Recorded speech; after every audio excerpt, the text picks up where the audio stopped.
Countdown for blast off.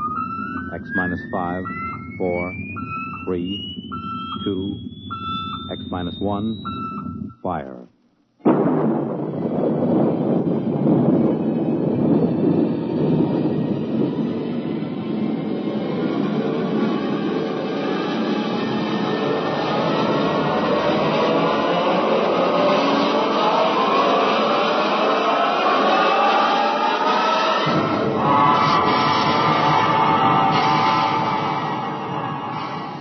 From the far horizons of the unknown come tales of new dimensions in time and space. These are stories of the future, adventures in which you'll live in a million, could be years, on 1,000 maybe worlds. The National Broadcasting Company, in cooperation with Galaxy Science Fiction Magazine, presents X minus 1.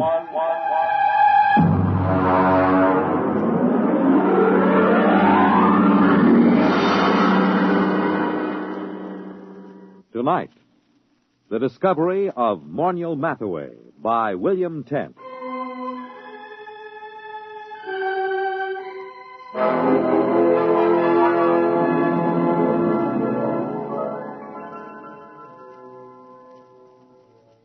Everyone is astonished at the change in Mornial Mathaway since he was discovered. Everyone, that is, but me. They remember him as an unbathed and untalented Greenwich Village painter who began almost every second sentence with I and ended every third one with me. You see, I understand the change in him, because I was there the day he was discovered. We were talking about his discovery that day. I was sitting carefully balanced on the one wooden chair in his cold little Bleecker Street studio, because I was too sophisticated to sit in the easy chair. Come on, Dave. Take a comfortable seat. No, Morny. Oh, no. I know about that chair. Now, what do you mean? It's the only comfortable chair in the room. Yeah, I know. Look at it. Broken down springs, very high in the front and low in the back. Sure, it conforms with the position of the spine. Yeah, sure. And when you sit in it, things begin sliding out of your pockets. Loose change, keys, wallets, anything. What do you do, Mornial? Pay the rent on your studio with that easy chair? Well, as a matter of fact, it is rather profitable. And that's why I'll sit on the wooden chair, if you don't mind. Oh, now, don't be bourgeois. Well, I notice you always sit on the bed. That's because I'm a good host. I see. Well, how's the painting going? Oh, great, fabulous. You sell any paintings? No. You know, Dave, I can't wait for the day when some dealer, some critic with an ounce of brains sees my work. I can't miss, Dave. I know I can't miss. I'm just too good. Sometimes I get frightened at how good I am. Why, it's almost too much talent for one man. Well, there's always... Not that it's too much talent for me. I'm big enough to carry it, fortunately. I'm large enough of soul. Oh, good. I'm glad to hear it. Now, if you don't mind... You know what I was thinking about this morning? No, but to tell you the truth, I was thinking about Picasso, Dave. Picasso and Rouault. I'd just gone for a walk through the pushcart area to have my breakfast. You know, the old hand's quicker than the eye. Yes, I know. I've seen you do it. You're the only man I know who can ask directions to Houston Street and fill his pockets full of bananas at the same time. Oh, well, society owes the artist something. Mm-hmm. Anyway, I started to think about the art of modern painting. I think about that a lot, Dave. It troubles me. You do, huh? Well, I was thinking, who is really doing important work in painting today? Who is really an unquestionable great? I could think of only 3 names. Picasso, Rouault, and me. Well, naturally. Just 3 names, no more. Oh, it made me feel very lonely, Dave. Yeah, well, I can see that. But and then I asked myself, why is this so? Has absolute genius always been so rare? Why has my impending discovery been delayed so long? Oh, I thought about it for a long time, Dave. I thought about it humbly, carefully, because it's an important question, and this is the answer I came up with.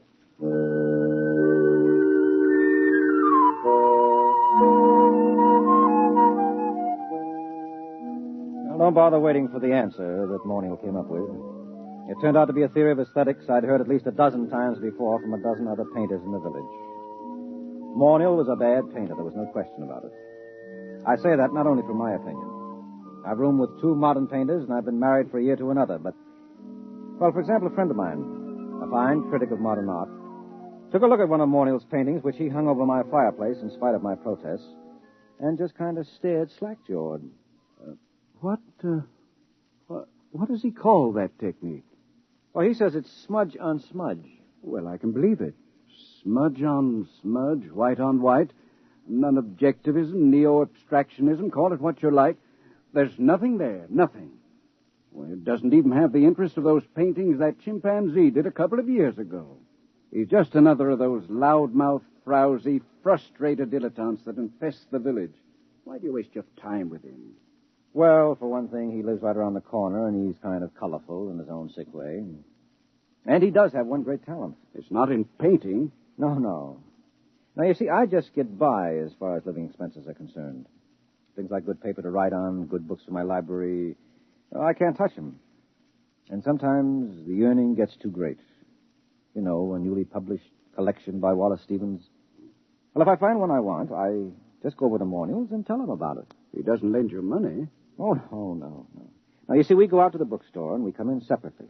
And then I start a conversation with the proprietor about some very expensive out-of-print item I'm thinking of ordering, and Mornial just says, "Don't mind me, I'm browsing." Well, that's the high side. I'm browsing. Well, what happens? Well, while I'm keeping the proprietor talking, Mornial snaffles the Stevens. Isn't that just a little bit, Oh, well, I intend to pay for them, of course, just as soon as I'm a little ahead. Well, why does he do this for you? Oh, well, I pay off. I go through the same routine at an art supply store so Mornial can get canvas and paint and brushes. Of course, I really have to pay for Mornial's browsing. I have to suffer through listening to him, and then my conscience bothers me. Oh, it does. Yes, you see, I intend to pay for my things, but I know he doesn't. And that's why my conscience bothers me.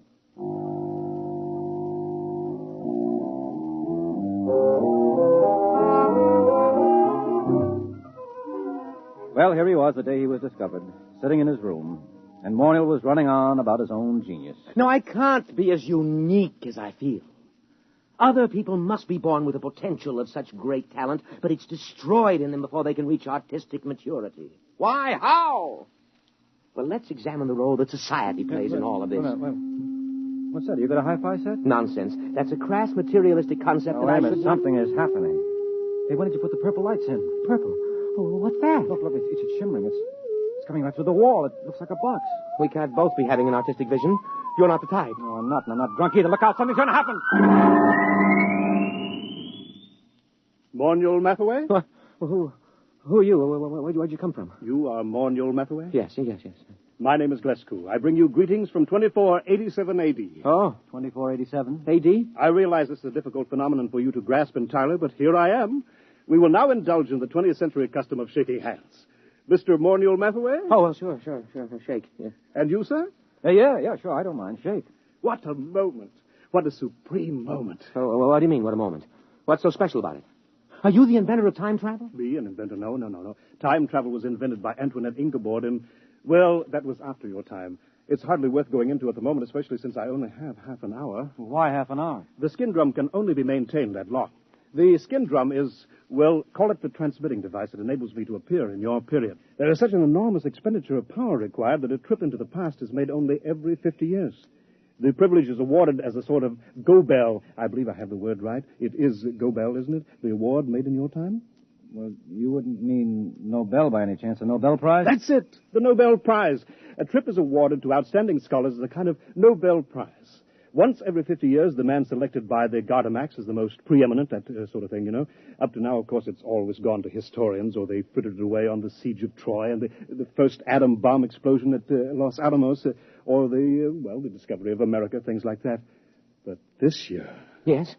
Well, what kind of scholar are you? I am an art scholar. My specialty is art history, and my special field in art history is... What? You, Mr. Mathaway. In my own period, I may say without much contradiction, I am the greatest living authority on the life and works of Mornial Mathaway. My special field is you. Dave, did you hear that? Dave! I heard. Do you mean that I'm famous? That famous? Famous? You, my dear sir, are beyond fame. You are one of the immortals the human race has produced. That famous? That famous. Who is the man with whom modern painting in its full glory is said to have definitely begun? Who is the man whose designs and color have dominated architecture for the past 5 centuries? Who is responsible for the arrangement of our cities, the shape of our artifacts, the texture of our clothing? Me. You. No other man in the history of art has exerted such a massive influence over design. To whom can I compare you, sir? To what other artist in history can I possibly compare you? Rembrandt? Da Vinci? Rembrandt and Da Vinci in the same breath as you. That's ridiculous. They lacked your universality, your taste for the cosmic. Wow. Mr. Glasgow, excuse me. Do you happen to know of a poet named David Danziger? Did much of his work survive? Is that you? Yes, that's me. Dave Danziger? Well, no, I don't think so. The only poet I can remember for this time and this part of the world is Peter Tebb. Tebb? Never heard of him. Then this must have been before he was discovered. But you see, I am an art scholar. Well, you see, checking my chronometer, I see my time is getting short. But it is an overwhelming delight for me to be standing in your studio, Mr. Mathaway, and looking at you at last in the flesh. I wonder if you would mind obliging me with a small favor. Oh, sure. You name it. Nothing's too good for you.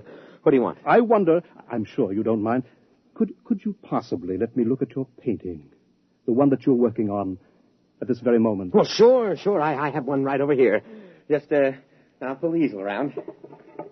There you are. I intend to call this Figured Figurines number 29. Oh, but this... What's the matter? Well, surely this isn't your work, Mr. Mathaway? Yeah. It's my work, all right. Figured Figurines number 29. Recognize it? No, I do not recognize it, and that is a fact for which I am extremely grateful. Could I see something else, please? Something a little later. Well, that's the latest. Everything else is earlier. Here, you might like this.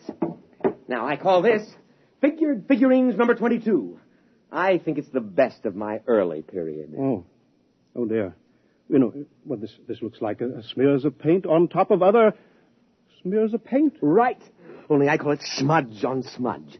But you probably know all about that, being such an authority on me. And now, here we have Figured Figurines number 12. Do you mind leaving these figurines, Mr. Mathaway? I'd like to see something of yours with color and form. Well, I haven't done any real color work for a long time. Oh, wait a minute. Wait. I have one over here somewhere, an old canvas. I was going to paint over it. Here we are. This is one of the few examples of my mauve and mottle period that I've kept. Oh, I can't imagine why. It's positively, oh dear. Oh, now, wait a minute. Let me show you some of my intestinal period. Here. Here's a particularly good one. It's called Large Intestine Rampant. You like it? Oh, please. I think I'd like to sit down. Well, take the comfortable chair. And here's another one called Small Intestine Incisive. Oh, it's rather good, don't you think? I managed to avoid completely any definite line. You notice that? I don't suppose you have a drink of Glafax.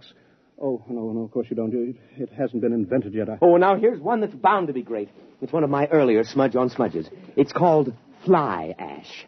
I painted it by coating the canvas with slow-setting glue and leaving it out on the window for about 2.5 hours. Notice the delicate deposit of soot. No, please. Please, Miss Mathaway, please. Oh, I've got lots more. You know, I don't understand this. All these canvases, this is obviously before you discover yourself and your true technique. But I'm looking for a sign, a hint to the genius that is to come, and I find... Well, how about this one? Here. Oh, please. Oh, take that away. Oh, dear. Oh, dear, no. Oh, look, I'll have to leave soon. I don't understand this at all. Let me show you something here, gentlemen. Here, a pocket edition of the source book. The complete paintings of Mornial Mathaway, 1928-1996. Were you born in 1928? Yep. May 23rd, 1928. Here, look at the first painting.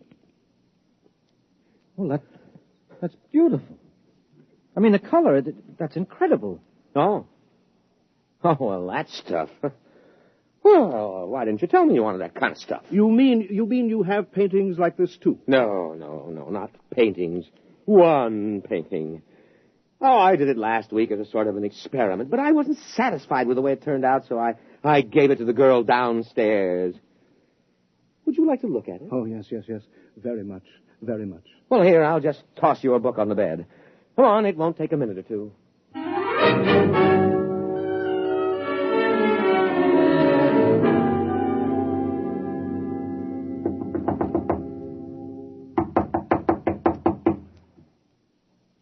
Oh, she isn't home. I thought she'd be home now. Oh, I did so want you to see that painting. I want to see it. I want to see anything that looks like your mature work. But time is getting short. The chronometer... I'll tell you what. Anita here has a couple of cats that she asked me to feed when she's away for a while. So she's given me the key to her apartment. Suppose I, browse upstairs and get it. Yeah, but she... Suppose I browse through my room and get it. Get it? Oh, yeah. You go ahead and browse, sure. Fine, but please hurry. Oh, sure, I'll hurry. I won't take long browsing.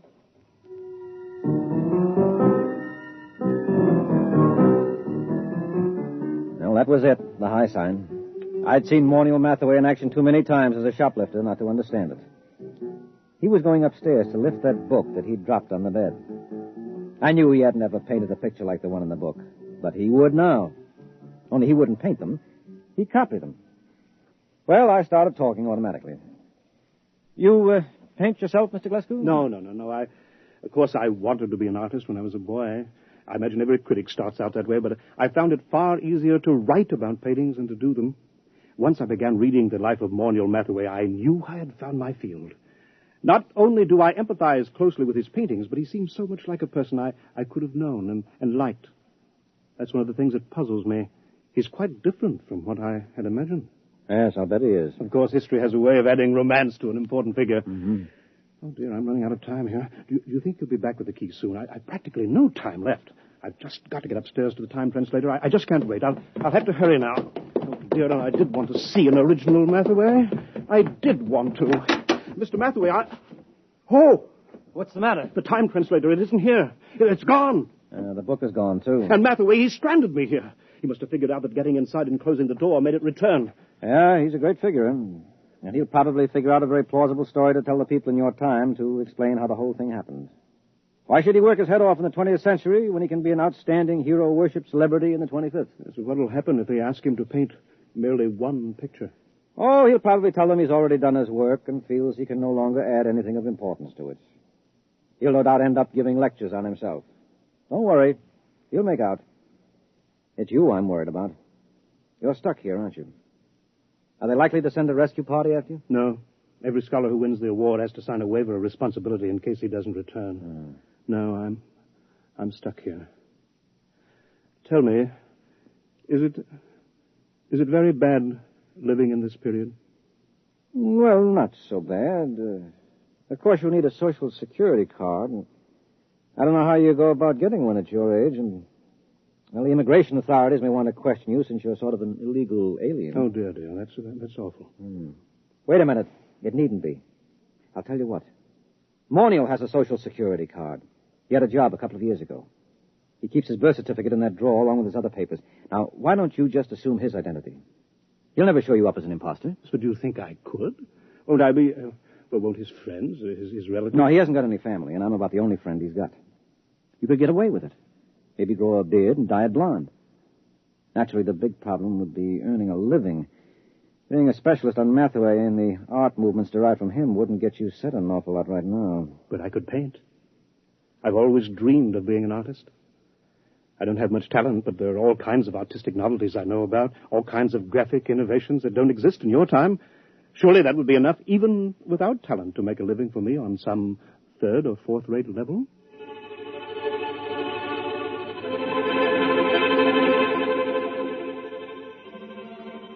It certainly was. But not on a third or fourth-rate level. Mr. Glasgow, that is Mornial Mathaway, is the finest painter alive today and the unhappiest. After his last wildly successful exhibition, I remember he said to me, "What's the matter with all these people praising me like that? I don't have an ounce of real talent in me. All my work is completely derivative. I've tried to do something, anything that was completely my own, but I'm so steeped in Mathaway that I can't seem to make my own personality come through. And those idiotic critics go on raving about me, and the work isn't even my own." Well, then whose is it? Mathaway's, of course. We thought there couldn't be a time paradox. I wish you could read all the scientific papers on the subject. They fill whole libraries because it isn't possible that time specialists argue for a painting to be copied from a future reproduction and so have no original artist.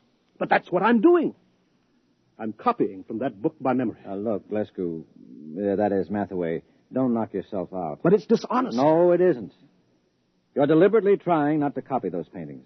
You're working so hard at it that you refuse to think about that book or even discuss it. As a matter of fact, when I tried to get you to talk about it a little while ago, you couldn't actually remember it. That's true. That's true. You're the real Mornial Mathaway, and there's no paradox. You're actually painting those pictures. You're not copying them from memory. I know in my heart that they're not mine. All right, I'll forget it. Anyway, you're a much nicer guy than Mathaway ever was. And besides, a buck is a buck.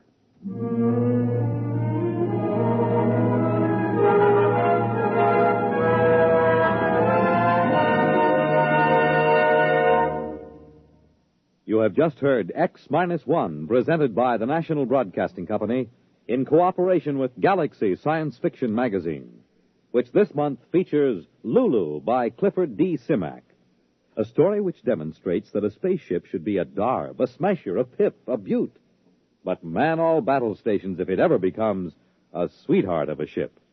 Galaxy Magazine, on your newsstand today.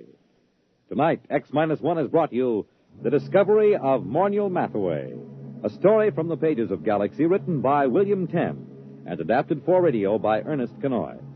Featured in our cast were Leon Janney as Mathaway, Guy Rep as the critic, Wendell Holmes as Glescu, and Les Damon as Dave.